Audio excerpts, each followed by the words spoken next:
Tukielekea kwingineko, wachimba madini katika kaunti ya Taita Taveta wamepata nafasi ya kutoa maoni yao kuhusu sera ya madini ya mwaka wa 2026 ambapo inaangazia kuimarisha sekta hiyo sawa na kuhakikisha vilipuzi vinatumika vyema wakati wa shughuli za uchimbaji madini.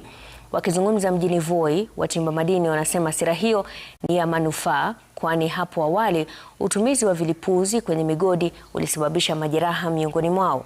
Aidha, wamesisitiza hoja kwa wachimba madini wadogo pia kuhusishwa kikamilifu na maoni yao kuitiliwa maanani wakati wa uundaji wa sheria hiyo.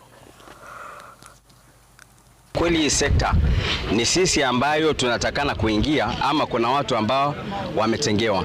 Kwa hivyo kuna changamoto si kidogo hata kwa hizo sheria.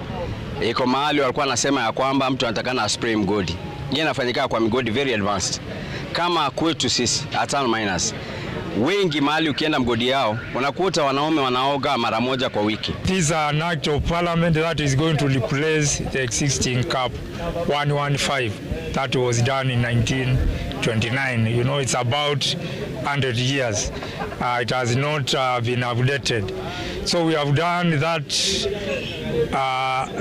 law together with the regulations and the license fees. Vilipuzi pia ni vizuri, watu wapate kujua vipi vinafaa kulipuliwa kwa vizuri.